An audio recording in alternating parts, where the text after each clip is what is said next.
सर्वरक्षाकरं पुण्यं सर्वोपद्रवनाशनं स्वाहा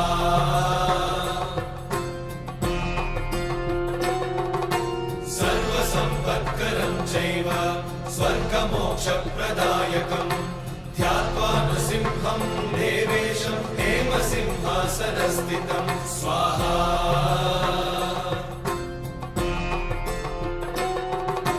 विवृत्तास्यं त्रिनयनं शरदिन्दुसमप्रभं लक्ष्म्यालिङ्गितवामाङ्गं विभूतिनिरुपाश्रितं स्वाहा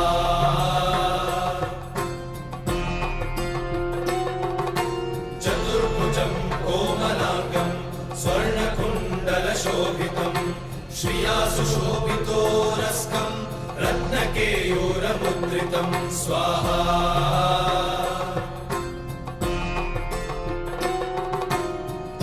काञ्चनसङ्काशं पीतनिर्मलवाससम् इन्द्रादिसुरमौलिष्टस्फुरन्माणिक्यदीप्तिभिः स्वाहा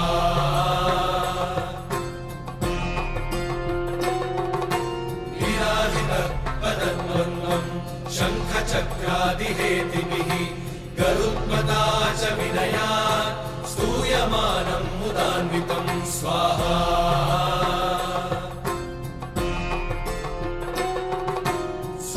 कमलसंवासं कृत्वा लुकवचं पठे नृसिंहो मे शिरः पातु लोकरक्षार्थसम्भवः स्वाहा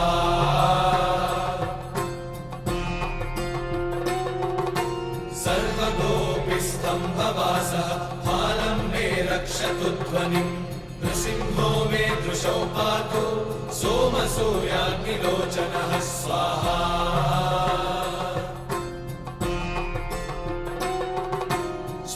मे पातु नृहरिः मुनिवर्यस्तुतिप्रियः नासं मे सिंहनासस्तु मुखं लक्ष्मीमुखप्रियः स्वाहा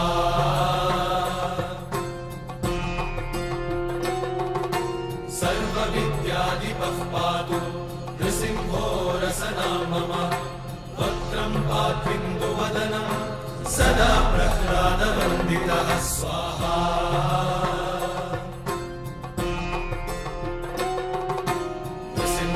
पातु मे कण्ठं स्कन्धौ भूधरातकृत् दिव्यास्त्रशोभितभुजो नृसिंहः पातु मे भुजौ स्वाहा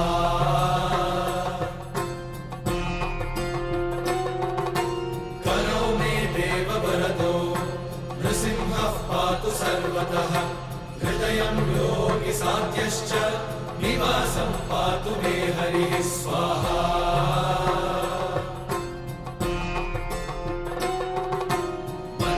पातु हिरण्याक्ष वक्षः कुक्षिविदारणः नाभिं मे पातु बृहरिः स्वनाभिब्रह्मसंस्तुतः स्वाहा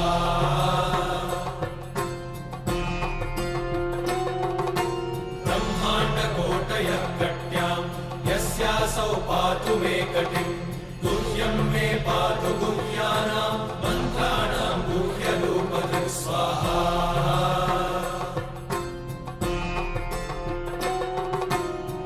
मनोभवः पातु जानुमीनररूपधृक् जङ्घे पातु धराभारहर्तायो सौर्यकेसरी स्वाहा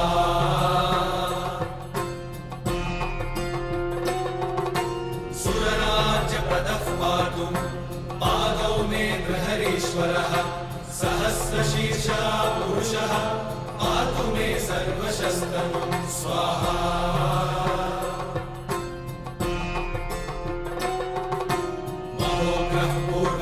पातु महावीराग्रजोऽग्नितः महाविष्णुर्दक्षिणे तु महाज्वालस्तु नैऋतौ स्वाहा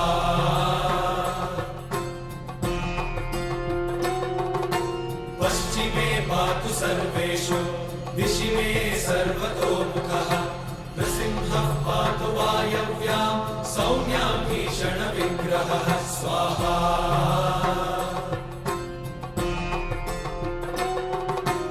ईशान्यां पातु भद्रो मे सर्वमङ्गलदायकः संसारभयतः पातु मृत्योर्मृत्युर्मृकेसरी स्वाहा।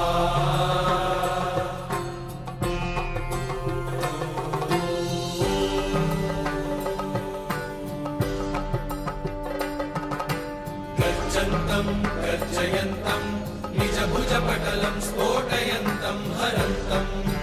गर्जन्तं गर्जयन्तं निजभुजपटलं स्फोटयन्तं हरन्तं स्वाहा। दीप्यन्तं तापयन्तं दिवि भुवि दितिजं क्षेपयन्तं क्षिपन्तं। दीप्यन्तं तापयन्तं दिवि भुवि दितिजं क्षेपयन्तं क्षिपन्तं स्वाहा। क्रन्दन्तं रोषयन्तं दिशि दिशि सततं संहरन्तं हरन्तं।